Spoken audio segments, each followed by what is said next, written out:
이벤트를 해서 소개시켜 드릴 분이 계신데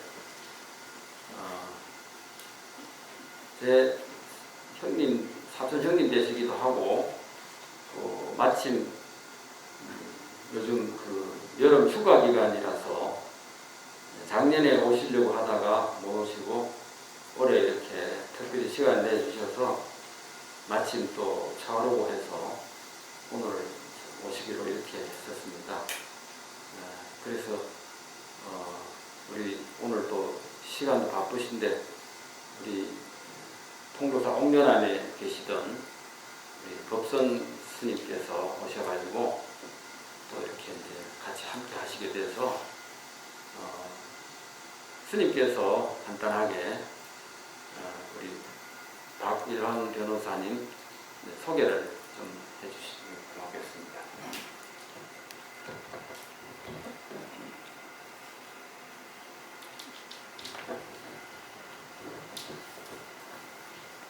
반갑습니다. 반갑습니다. 신기 반갑나? 시계 반가워야지. 반갑습니다.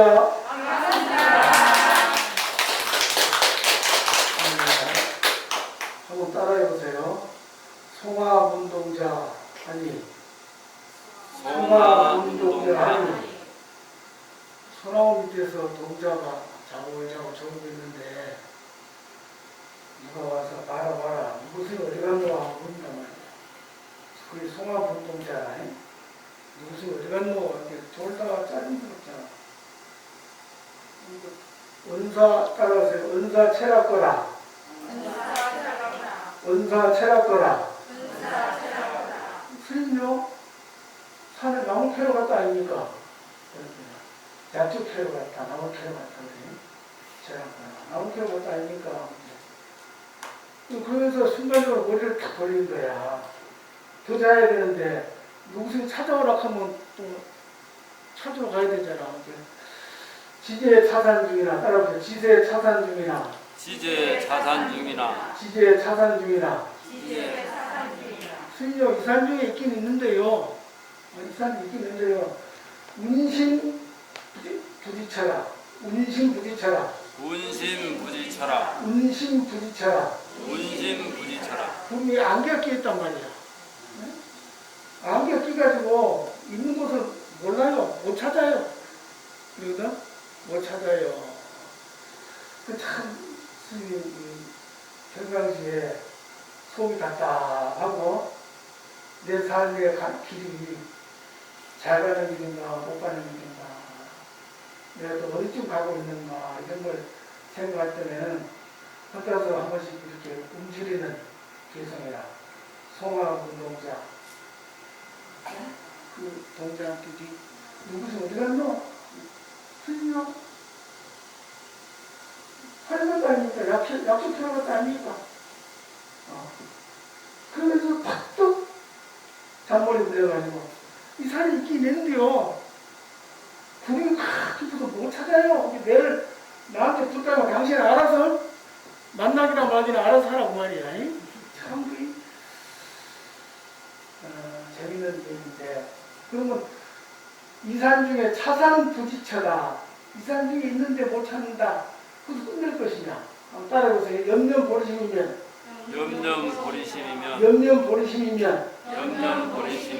처처가 안락국이니라. 처처가 안락국이니라.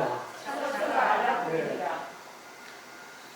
조금 전에 주의님께서 소개를 하시려다가 말고 나한테다 이렇게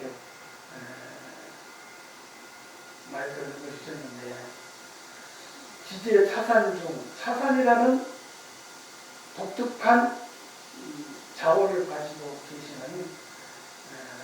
거사님 박일환 거사님입니다. 박일환 거사님은 군위에서 출생하셨는데 서울대 법대를 나오셨어요.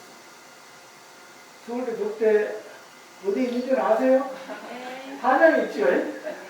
한양에 있는 서울대 법대 서울대 법대에 가서 대문만 한번 구경하고 왔어.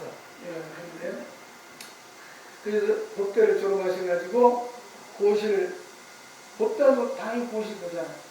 고시 시험 보면 다 들어가나요? 내가 아는 분은 서울에 가가지고 10번 봐가지고 10번 다 떨어졌어.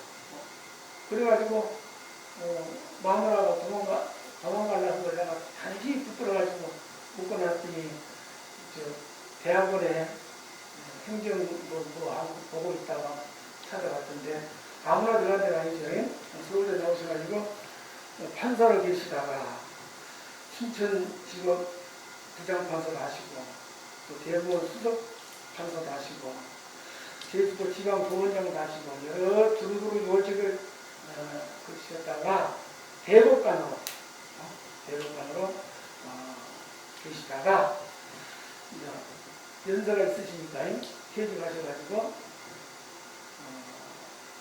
법무법인 하나 차려서 계시다가 요즘은 어제 조선일보 신문에 나왔어. 깜짝 놀랐어. 뭐 신고 읽다 보니까는 여기서 막 조선 이름이라 조선일보에 아주 크게 아주 이렇게 기사가 어제 신문에 나오는데 찾아보시면은 스님이 설명한 것보다 훨씬 더 자세하게 또 이분의 사상이 어떤 사상을 가지고 사는가로 읽을 수 있는 그런 내용이 쓰여있더라고요. 지금은 유튜브 차산 선생 법률 상식이라 법률 상식 오늘 이따 법률 상식에 대해서 또 약간의 강의를 해주실 겁니다. 이렇게 찾으셔가지고 유유자적하게 지제 차산 중이나 불이 깊어서 찾을 수가 없는 이 시대에 딱 맞는 교수입니다. 어지러운 이 시대에 나는 이 산에 차산에 우리 선생님 말씀이 뒷산 앞산에 차산이다. 거룩하게 심오한 뜻이 없다라고 말씀하셨다고 하는데 그러나 부처님의 제자로 부처님 법을 받고 믿고 따르는 제자로서 정말로 이 시대에 꼭 우리의 갈 길을 올바로 이끌 수 있는 지도자적인 역할을 언제 금생에 이 시간에 우리에게 지도자 역할을 꼭 해주셔야 되는 그런 훌륭한 분이시라는 걸 가르쳐 말씀을 드리랍니다. 그래서 스님이 아까 읽었던 개성 중에 지제 차산 중이나 원심 부지차라 했던 차산 박일환 교사님을 소개해 드리도록 하겠습니다. 네.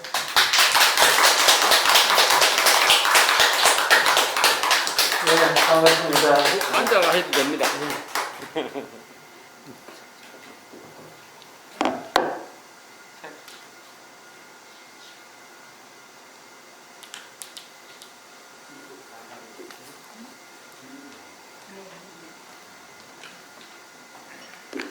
뭐 소개를 들었습니다만 이 반산성님하고 저하고는 이정사촌 사이입니다. 근데 나이가 조금 차가 나서 제가 어릴 때 보고 나중에 이제 출가해서 스님이 된 소식을 들었습니다. 근데 저희 큰이모님, 막내 아들이죠. 막내 아들인데 큰이모님이 9세까지인가 8세까지 사시다가 돌아가신 지 얼마 안 됩니다.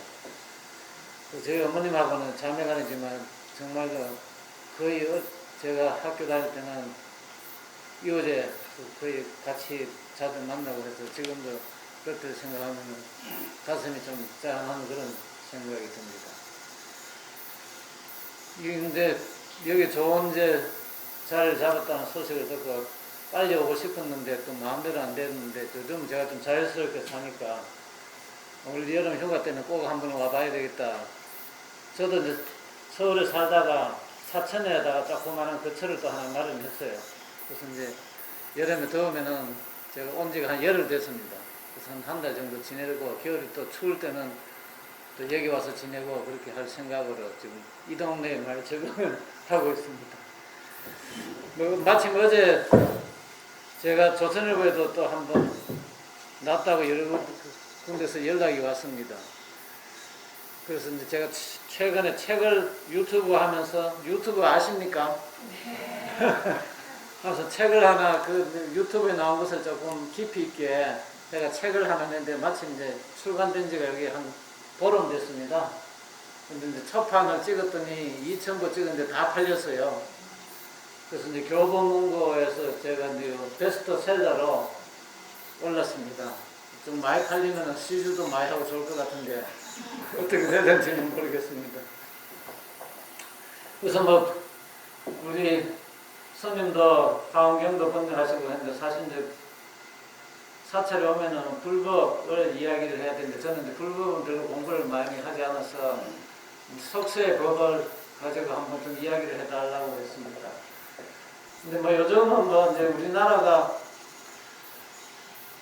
워낙 저희들이 자랄 때는 국민소득 100불짜리 해서 베트남 뭐 필리핀보다도 더 못 살았는데 지금은 이제 우리가 한 4만 불, 3만 불대가 선진국으로 사는 정도로 한 50년 사이에 완전 급행열차 타고 저희들이 살아온 것 같습니다.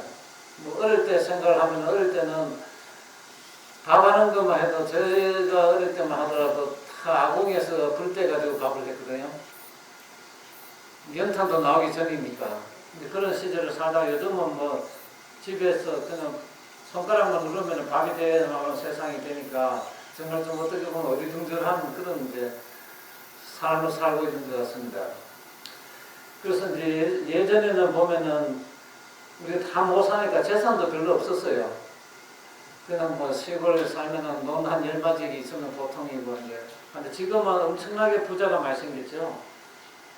부자가 엄청나게 많이 생기고 또 예전에는 여성들은 출가하면 출가 외인이라 해서 친정 근처는 사실 가고 싶어도 못 가죠. 이제 뭐 교통수단도 마땅찮고 하니까 한번 이제 결혼해가 시집으로 가버리면은 한 5년, 10년간은 뭐 친정 부모님이 한번 찾아오면 얼굴 볼까 안 그러면 본인이 이제 친정에 간다는 건 상상도 못하는 이제 그런 시절을 다 겪고 살아왔는데 지금은 바로 옆에 다 친정이 있고 친정 부모 뭐 스마트폰 가지고 매일 화상 통화를 할 수 있을 정도로 세상이 바뀌었습니다.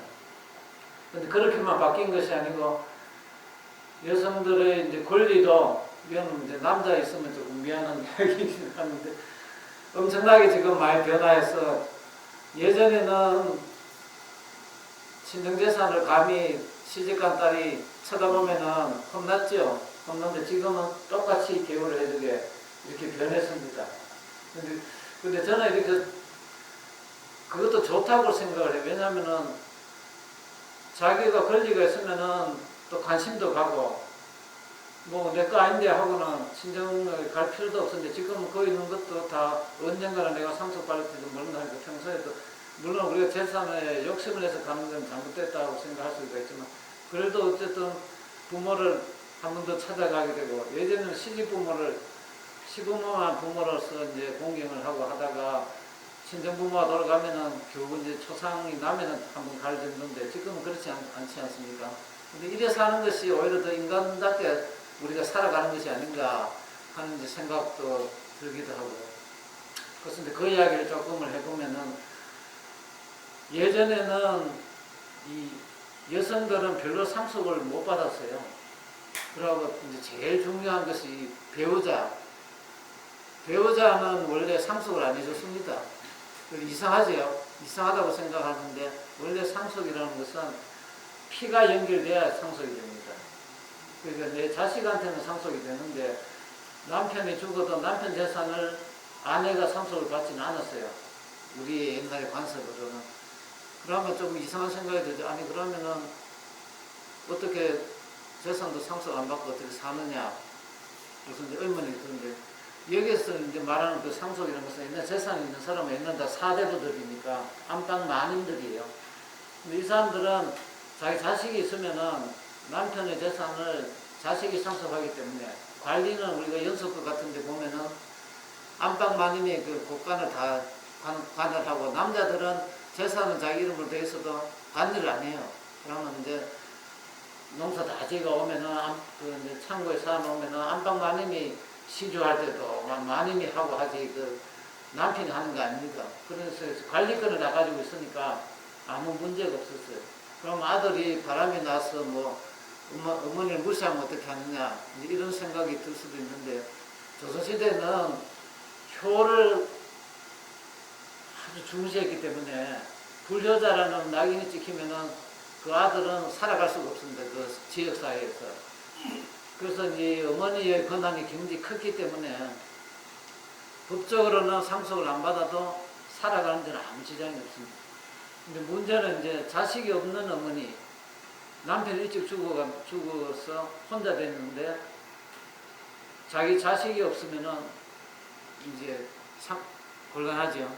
그러면 시아버지가 재산이 있어도 시아버지 재산은 시동생한테 가지 자기 남편이 없으니까 곤란하잖아요. 이런 이제 어려운 이제 그 처진 며느리들이 이제 어려웠죠. 근데 이제 이조 시대 때는 일단 장가를 가면은 양자를 드려요. 일단 그 자기 남편이 이제 며느리가 있다는 거는 이제 그 장가를 갔다는 거 아닙니까? 그러면 양자를 드릴 권한이 있어요. 그 양자를 드려가지고 이제 그 시아버지 재산을 장손으로서 이제 상속을 하니까 그 이제 홀로 되는 며느리는 아무 걱정이 없었습니다. 그 양자 드릴 권리는 그 며느리한테 있어요. 그러니까 이제 모든 그 집안 사람들이 그 며느리한테 잘 보여야 자기 아들이 혹시 이제 큰 집 양자가 가서 살 수 있지 않을까 해서 아주 정가집의 그 며느리 아주 모든 집안 사람들이 다 받들었습니다. 그렇게 우리 사회 구조가 그렇게 되어 있었어요. 근데 이제 해방이 돼가지고 이제 일제 시대 때는 이제 외국 일본식으로 우리가 이제 약간 그렇게 변형돼가지고 상속 제도를 하는데 해방이 돼가지고 우리가 법을 새로 만들었습니다. 새로 만들으니까 이 문제가 딱 닥쳤어요. 며느리를 어떻게 할 것이냐. 우리의 관습에 따르면 며느리는 피가 성이 다르잖아요. 우리 핏줄이 아니기 때문에 상속을 못합니다. 근데 현실은 출가 외인이라고 해서 친정에 갈 수도 없고 남편은 일찍 죽었고 그 시아버지 밑에서 시집만 일만 하다가 그럼 죽어야 하느냐. 근데 자기 남편이 재산이 있는데 그것조차 못 받으면 곤란하지 않느냐. 이래 돼가지고 이제 며느리도 상속을 할 수 있게 우리 관습하고는 다르지만 법을 만들어 줬습니다. 근데 이제 그때는 상속은 하되 얼마를 줬느냐. 아들이 반이에요. 엄마도 여자이기 때문에 여자는 남자의 반을 줬습니다. 여러분 혹시 기억나십니까? 딸도 상속 지분이 이제 해방 이후에 생겼어요. 근데 딸은 아들의 반이에요. 근데 이 엄마도 아들의 반이에요. 자기 아들의 반. 그러니까 아들이 한 3명 되면은 엄마 몫은 한 7분의 1 싹 줄어듭니다. 아들 하나, 엄마 하나 있으면은 반이니까 3분의 1, 3분의 2 하는데 그런 식으로 해가 이제 하니까 지금 생각하면 말도 안 되죠. 어떻게 배우자는 아들보다도 적게 받고 어떻게 사느냐. 근데 그때는 이제 아직까지 우리가 가부장적인 어떤 이제 큰 가족이 같이 모여 사니까 뭐 엄마 재산은 어차피 아들한테 갈 거니까 조금 받으나 많이 받으나 무슨 상관이냐 하고 이랬는데 도시화가 되니까 뿔뿔이 흩어지잖아요. 그 아버지가 돌아가시면 재산 다 나눠가 다 가버려요. 엄마한테 조금 주고 살으라 하고. 근데 그거 받아가면 살 수가 없어요. 그러니까 이게 이제 안 되겠다 해가 법을 다시 고쳤습니다. 고쳐가 엄마는 아들하고 똑같이 받는 것보다도 50% 플러스 지금 이제 그래 돼 있어요. 그러니까 이제 어머니 재산이 이제 상속분이 많아졌죠. 근데 그래 되니까 문제는 없는 것 같았는데 딴 데서 문제가 생겼습니다. 어머니가 일찍 돌아갔는데 아버지가 재혼을 했어요. 그러면 그 새로운 여자도 배우자예요. 그래서 제일 많이 가져갑니다. 그러면 전체 소생의 자녀들이 어떻게 했어요? 아니 우리 어머니는 아버지하고 해가지고 이렇게 고생해가 읽었는데 엉뚱한 여자를 하면 뭐 이상하지만 나중에 갑자기 웬 여자 하나 아버지 눈에 들어가서 어머니라고 호적에 올라가다가 아버지가 돌아가시니까 싹 가져가 버려요. 배우자니까. 그러니까 이 난리 나게 생겼죠. 그런데 이 계모라는 것은 우리가 콩쥐, 팥쥐 좀 이렇게 보면은 계모라도 어머니예요. 그러니까 원래는 계모도 아버지가 돌아가시면 상속을 하되 또 계모가 또 돌아가면은 그거는 전처 소생 자녀하고 계모 자기의 자녀하고가 같이 나눠갑니다. 그러니까 전처 소생 자녀는 조금은 좀 불만은 있지만 어차피 계모도 어머니로다 또 아버지한테 받았더라도 돌아가면은 또 내한테도 재산이 온다 이런 생각을 하고 참았는데 2000년 이후에 법을 고쳤어요. 계모는 어머니가 알게 됐어요. 지금 계모는 어머니가 아닙니다. 그냥 아버지의 배우자예요. 그러니까 이상하지. 아버지의 배우자면 이 꼴 어머니가 돼야 되는데 이게 이제 틀려진 겁니다. 계모는 아버지의 배우자고 아버지가 돌아가면 내하고는 아무 관계가 없을 겁니다. 옛날에는 계모는 아버지가 돌아가도 어머니고 그 계모가 혹시 부자가 계모가 와가 재산을 많이 가져오면은 그건 내가 상속받는 거예요. 좋을 수도 있지요. 꼭 나쁜 건 아닌데 이제는 그 계모가 가진 재산은 계모가 낳은 자식한테 가고 근데 그까지는 참을 수가 있는데 계모가 낳은 자식이 없으면은 계모 친정에 갑니다. 근데 친정 부모가 있으면 부모가 가지고 부모가 없으면은 친정 형제들이 가져가요. 그냥 사돈이 가져가는 거예요. 그죠? 지금은.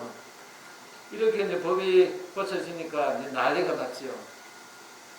그래서 이제 아무도 재산 있는 집 아들은 아버지가 재혼하는데 다 반대하죠. 그 연속부 같은 데 보면 그런 케이스가 간혹 나오잖아요.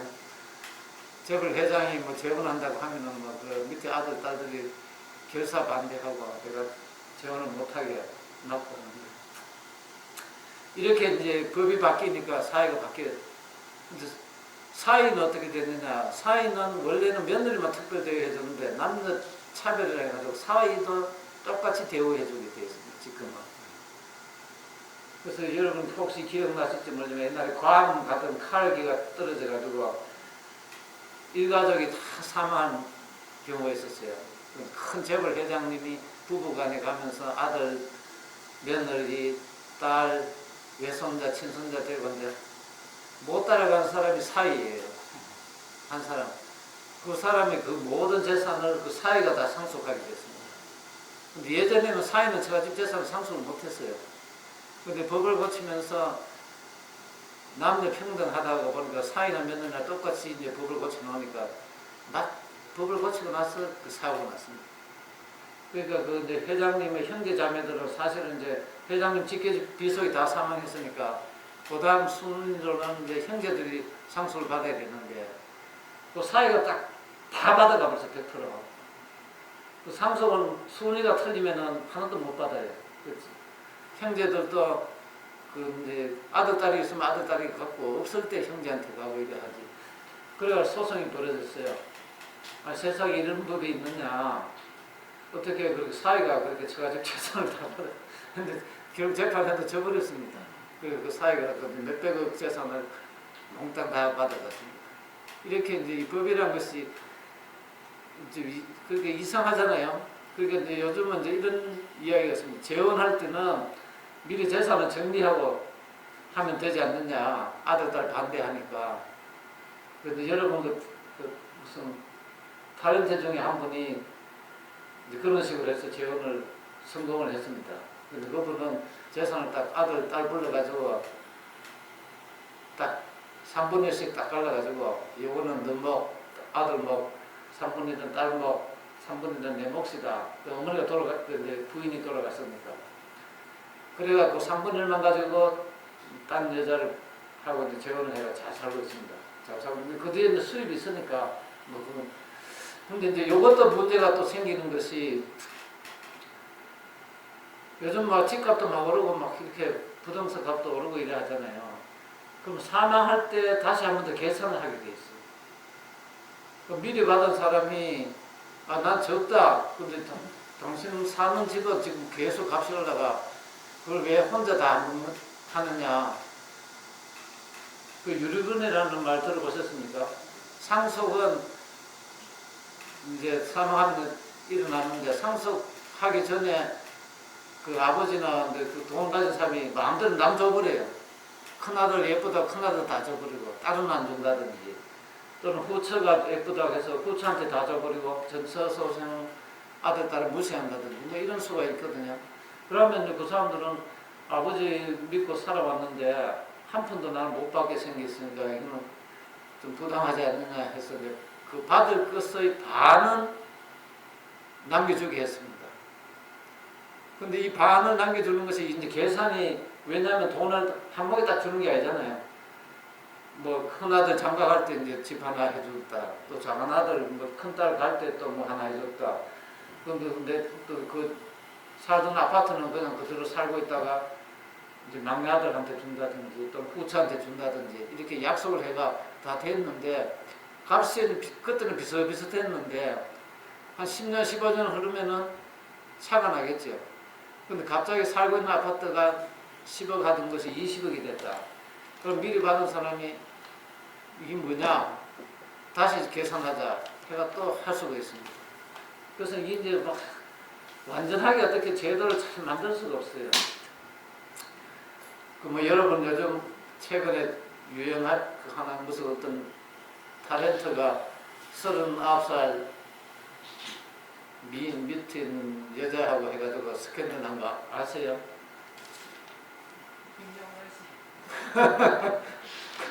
그러면 그 아들은 어떻게 됐냐 이거지.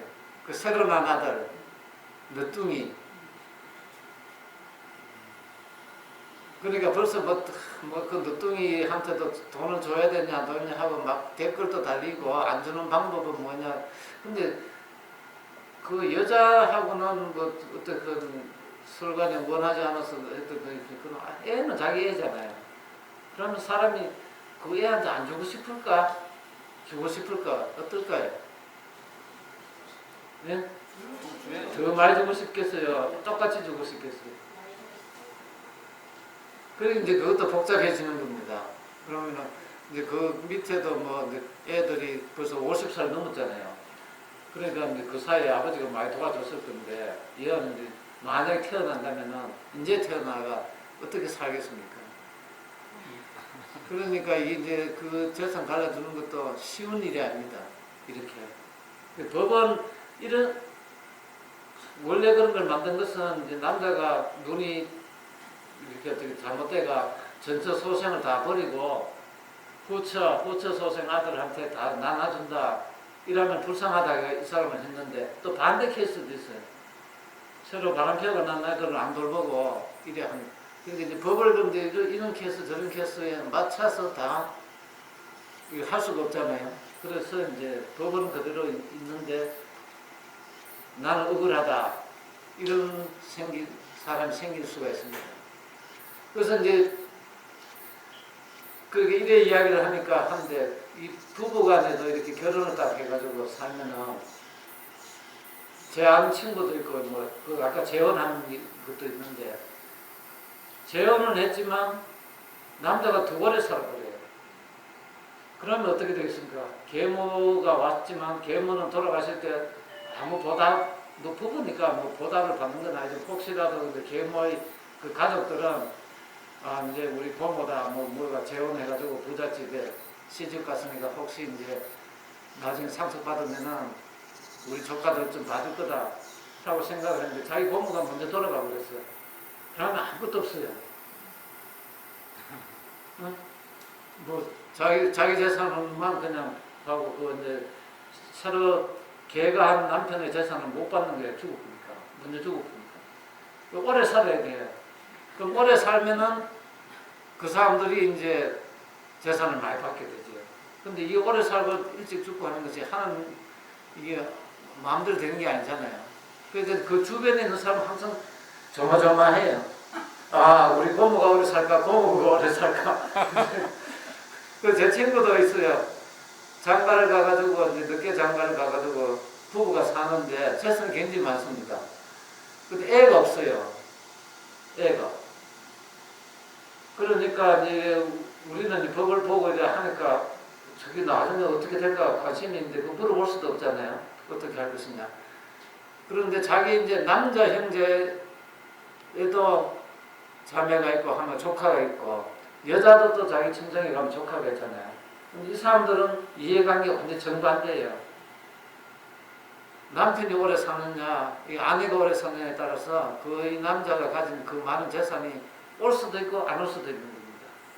근데 그게 어떻게 뭐 살아있는다고 하면 나눠달라, 조카가 뭐 삼촌 보고 나눠달라 할 수도 없잖아요. 그러니까 이 참 역시 그래도 운이 있어야, 재물이 복이 있어야지 된다 하는 생각이, 그런 거 보면 우리가 아무리 인위적으로 하더라도 목숨을 마음대로 할 수가 없잖아요. 어쨌든 오래 살아야, 여러분들도 오래 사셔야 내 마음대로 할 수가 있습니다. 근데 이제 남자가 뽀끔 지고 안 내놓으면은 방법이 없잖아요. 여자는. 그러니까 미리 받아 나와가지고 내 재산을 만들어야 되는데, 둘이 살 때는 아무 문제가 없는데, 그 집에 남편 이름 됐든 뭐 내 이름을 됐든 문제가 없는데, 나중에 이제 내 이름을 안 돼 있을 때 어려운 점이 생기죠. 그렇다고 해서 뭐 미리 내 이름을 해달라고 할 수도 없고. 근데 앞으로 요즘 이제 젊은 사람들은 다 이제 자기 거는 자기 이름으로 관리를 하더라고요. 그러니까 뭐 시집 가면서도 자기가 돈 좀 대가 사면은 반반씩 하고, 다 되면은 절대로 양보를 안 해요. 그래서 자기 이름으로 하고, 그걸 뭐 공동명의로 해달라고 시어머니가 이야기했다든지 남편이 이야기했든지 하면 그냥 이혼이 그만. 그냥 그 소리 내는 순간 왜 하냐 하고 이혼하자 딱 그래 나오면 꼼짝을 못하더라고요. 그렇게 이렇게 이제 세상이 많이 바뀌었습니다. 근데 이제 다른 앞으로 그러면 세상이 어떻게 바뀌신가 하는데 그 이야기를 제가 조금 음악 들을 때 어떻게 들으세요? 다운받아서 듣기도 하고. 그러니까 스마트폰은 다 듣죠. 옛날에는 어떻게 들었습니까? 음반을 사가지고. 뭐 라디오를 통해서 듣고, 근데 라디오는 내가 들을 때 꼭 내가 듣고 싶은 걸 못 듣잖아요. 그러면은 음반을 사야 되죠. 레코드판을 사야 되고, 레코드판을 사면은 또 이제 그게 있어야 되죠. 그 턴테이블이 있어가지고 이제 또 거기에다가 이제 올려가지고 들어야 되고. 근데 그래가지고 보통 이제 옛날에 레코드판 하나 사면은 내가 듣고 싶은 노래는 하나밖에 없어요. 근데 한 10개가 실려있잖아요. 뭐 남진이다, 나훈아다 하면 한 10개 실려. 그러면 그걸 이제 사러 가야 되지, 집에 와서 또 틀어야 되지. 그럼 비용이 들잖아요. 근데 딱 듣고 싶은 건 하나뿐인데, 근데 지금은 딱 듣고 싶은 거 하나만 들으면 되죠. 딱 그거 딱 틀면은 딱 입력해가지고 딱 누르면은 딱 노래가 나옵니다. 세상이 정말 좋아졌죠. 근데 왜 노래가 나오는지는 모르죠. 어떻게 그 안에서 그 노래가 흘러나오는가. 레코드판은 그래도 이거 뭐 돌아가니까 여기에 거기 이제 한 노래가 여기에 입력이 돼 있더라 하는 것이 눈에는 보이죠. 이제 그거 돌면 끝나고 또 그 다음 노래가 나오잖아요. 근데 지금은 뭐 그거 없는데 딱 누르면 그 자동으로 음악이 들립니다.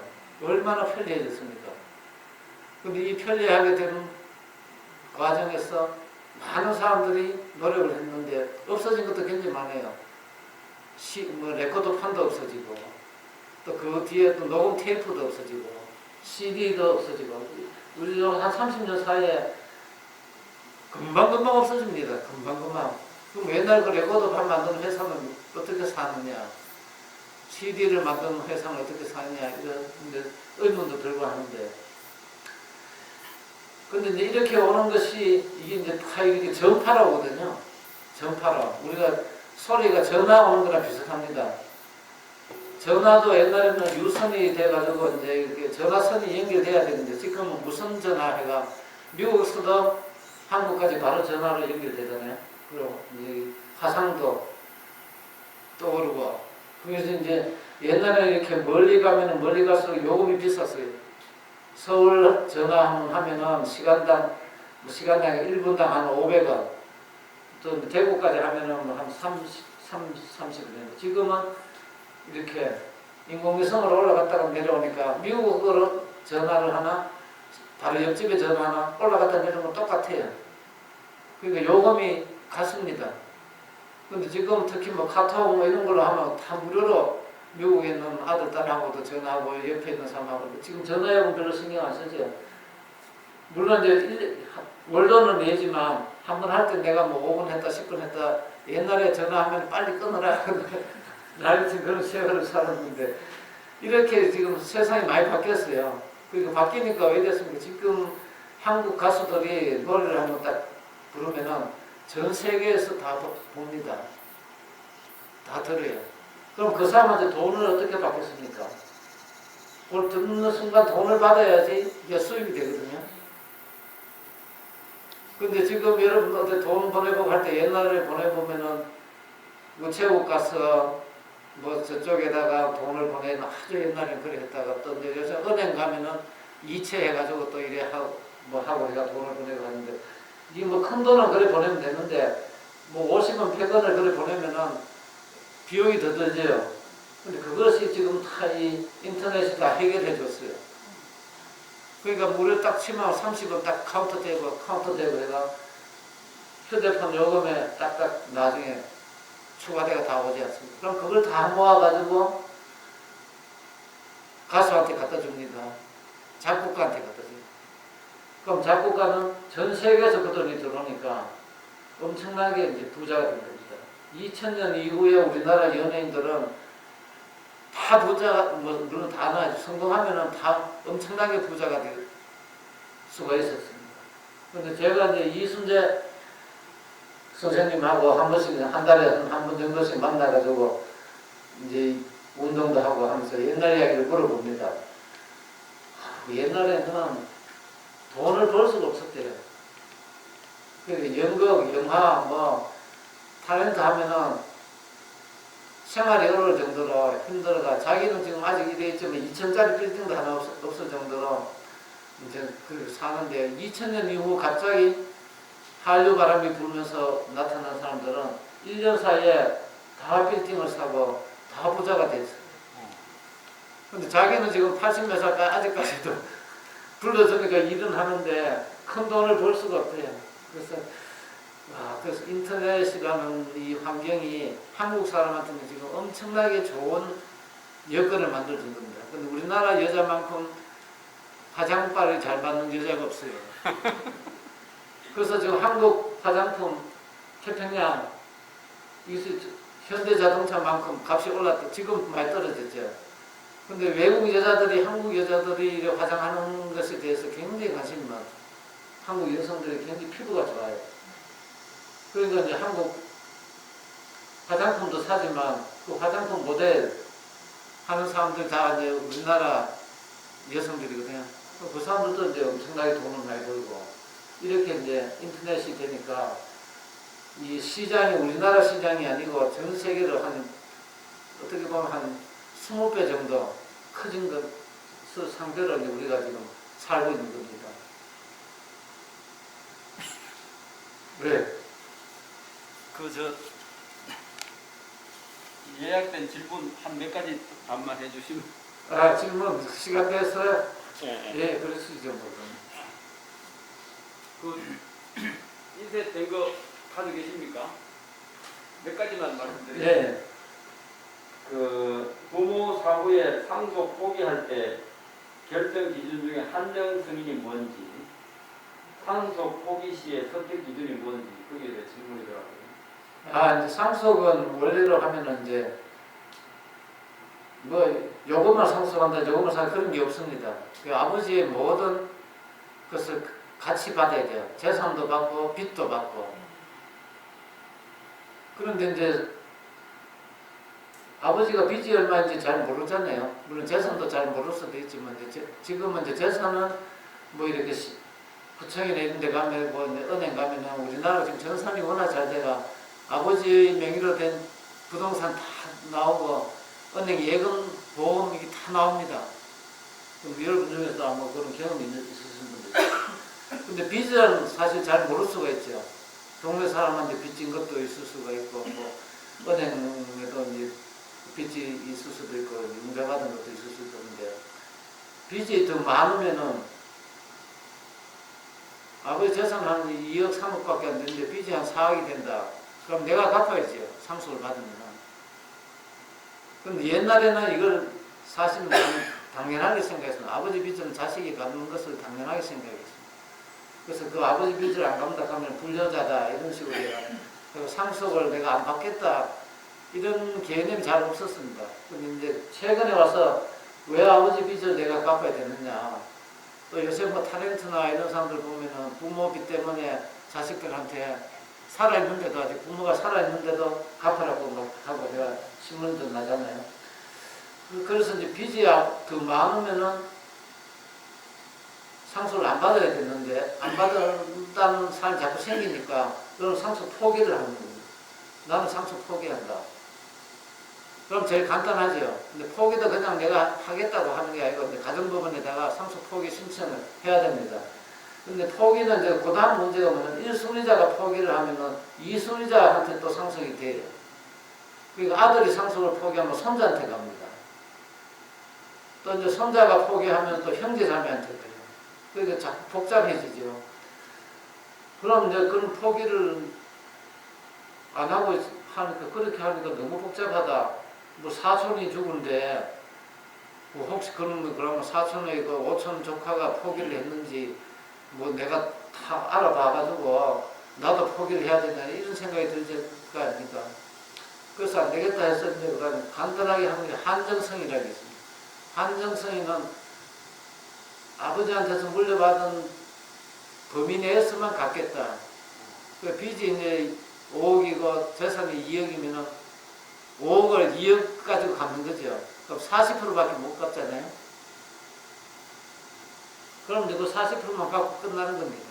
그럼 채권자들은 손해라고 할 수 있죠. 그렇지만 그건 아버지한테 빌려줬으니까 아들 재산에는 갚으라고 이야기를 하지 마라. 그래서 이제 1순위자가 한정승인을 해버리면은 이제 그 다음 이렇게 자꾸 이제 번거롭게 하는 것은 없어지죠.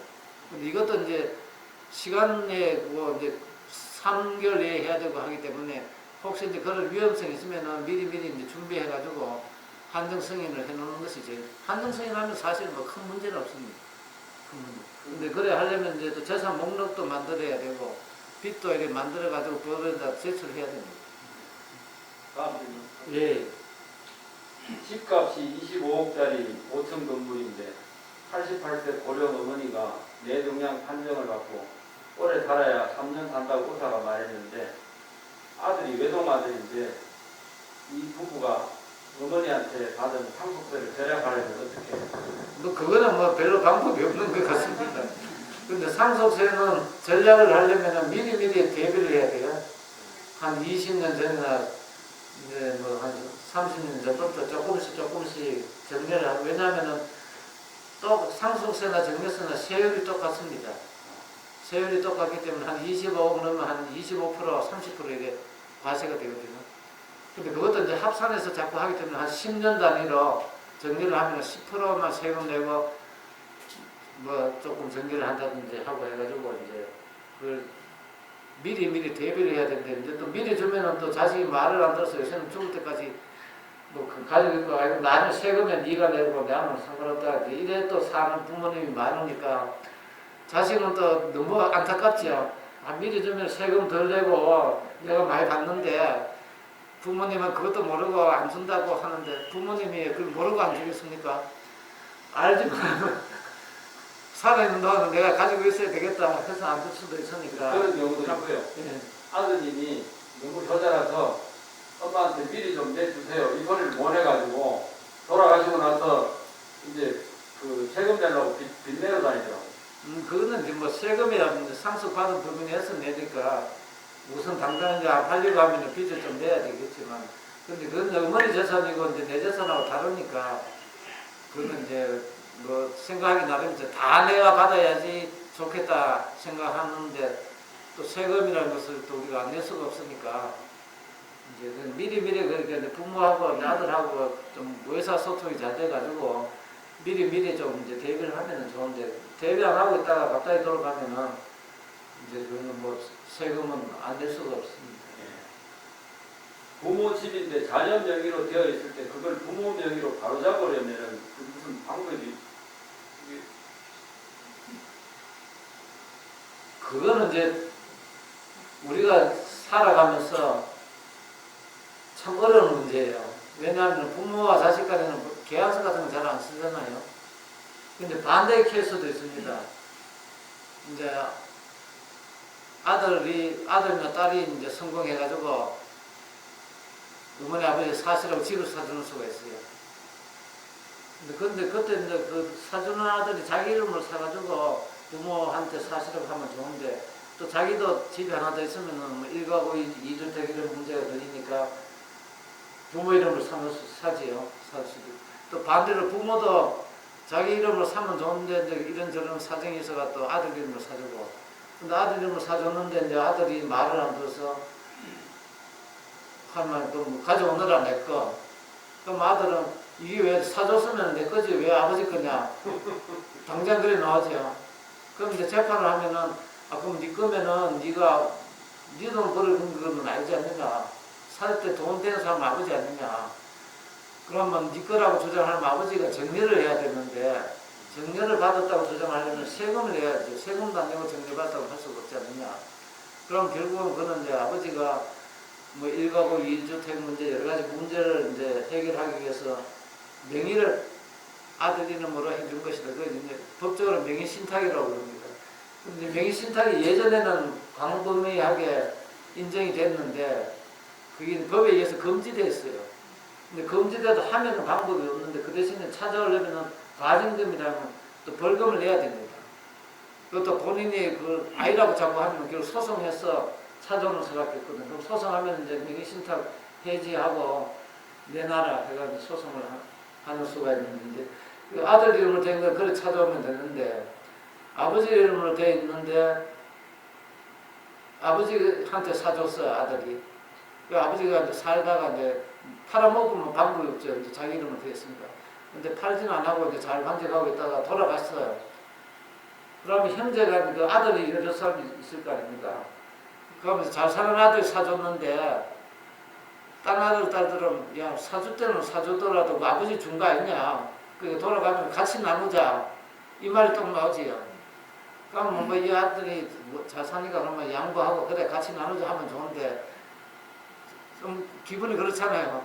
내가 다 사가지고 사시다가 돌아가시면 내가 하는 걸로 생각을 하고 사드렸는데 아버지 다 사시고 이제 그거 내 거지 어떻게 너가 왜 그거다 내 돈 내가 샀는데 너가 왜 그러냐. 그건 아주 뭐 사주는 거는 사줘도 일단 사줬으면 아버지 거 아니냐. 이래가 또 시비가 벌어질 수가 있어요.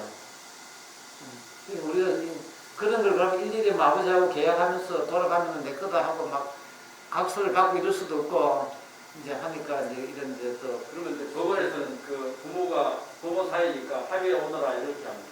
아니 이제 부모는 이제 그 아까처럼 부모와 자식 간에 자식을 상대로 소송하는 경우는 합의해요라고 그러는데 합의가 잘 안 돼요. 절대로 가족 간 잘 안 됩니다. 그러면은 이제 뭐 명의신탁을 해가지고 이제 돌려주라고 판결하는 그런 경우는 하는 거고 이제 이쪽에 좀 아버지 이름으로 사준 경우에는 이제 아버지 이름으로 큰아들이 사줬으니까 아버지 재산 큰아들이 비용 부담해가 늘어났잖아요. 그러면 그 비용 부담한 사람한테 그 몫을 인정을 해줘야 돼요. 근데 그걸 이제 그 상속인 아들들이 여기 모여가 그러면 형님이 돈을 5천만 원 내가 사줬으니까 5천만 원 인정할게. 뭐 이럴 수도 있는데 집값이 오르면은 또 여기 문제가 생겨요. 뭐 5천만 원인데 5천만 원 뿌이면은 괜찮은데 살 때는 한 5년 전에 5천만 원 샀는데 지금 한 2억이 됐다. 그러면 나는 2억 다 인정해달라. 그럴 거 아니에요. 또 딴 사람 말하면 그 처음에 낸 게 5천만 원인데 5천만 원 인정하고 1억 5천 원 가르자. 이렇게 또 시비가 벌어집니다. 그러면 이제 그거는 가정법원에서 그걸 또 결정을 해줘요. 얼마가 맞다. 자기들끼리 안 되면은. 이렇게, 그래서 우리 세상 살아가다 보면은 다 그렇게 어렵습니다. 너무 피곤하신데 한 가지 깜깜한데. 예. 이건 뭐 좀 세입자가 월세를 잘 못 내서 보증금도 다 없어진 상태에서 세입자가 잠적을 했는데 집 주인도 마음대로 문 열고 들어가지 못하는 상태인데 세입자의 짐을 빼고 주인의 권리를 찾으려면 어떤 절차를 거쳐야 됩니까? 그러니까 저게 우리나라가 제일 큰 문제입니다. 이제 세를 주면은 새 잘못 아주 고약한 사람 만나면은 새 들어가는 그 성부터 우선 뭐 세도 안 내고 그러니까 우리가 보증금을 많이 받잖아요. 우리나라는 좀 보증금을 좀 많이 받지. 월세 제도가 잘 안 됩니다. 왜냐하면 이제 보증금 한 세 달, 외국인 가면 한 세 달 정도만 받아요. 보증금을. 월세가 100만 원이면 한 300만 원만 보증금 받고 줍니다. 그러면 이 사람이 이제 나갈 때 안 나가는 경우가 없어요. 왜냐면 신용이 불량해지면은 그 사회에서 자기가 못 사니까. 그런데 이제 우리는 그런 걸 신경 안 쓰는 사람이 참 많아요.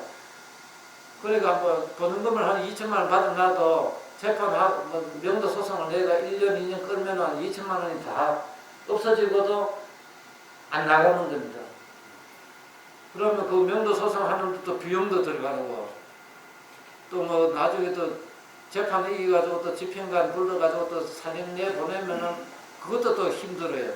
그러니까 이제 이 보증금을 받아도 그 보증금 갖고 까고도 마이너스가 될 때는 이제 방법이 없는 것이 우리나라의 지금 현실입니다.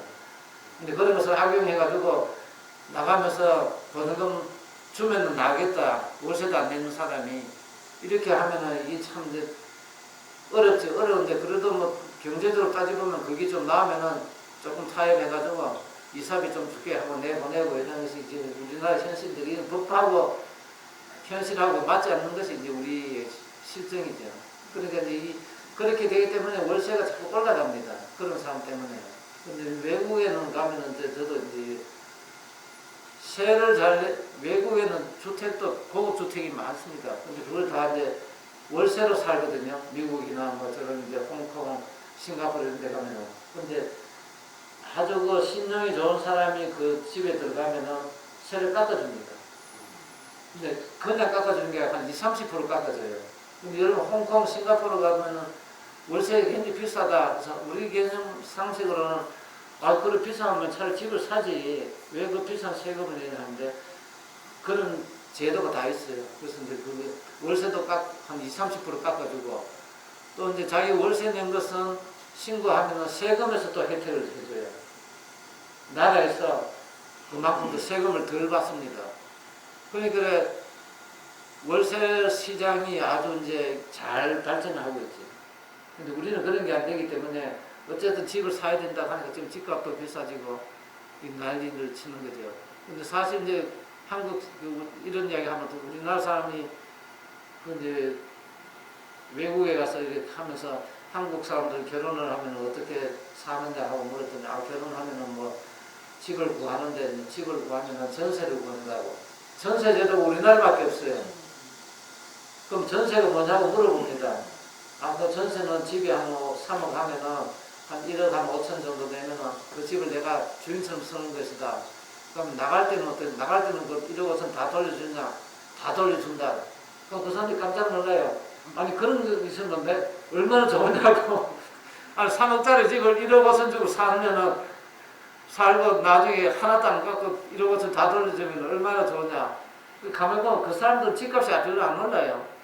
그러니까 3억 주고 살 바에 1억 5천 갖고 투자를 하고 1억 5천 갖고 전세 들어놓는 제도가 있으면 자기들은 막 우리나라도 그런 제도가 있었으면 너무 좋겠다고. 그 한국 사람들 정말 이상한 사람들이다 이래 이야기를 한대요. 전세가 없어요. 외국에는. 여러분 외국 가면 참 전세 없습니다. 아이고 오늘 이 장시간 수고 많이. 뭐 재밌었습니까? 뭐 자주 뵐 수 없는 분인데 오늘 오셔서 상세하게 말씀해 주셔서 감사합니다. 큰 박수를 좀. 네, 고맙습니다. 네.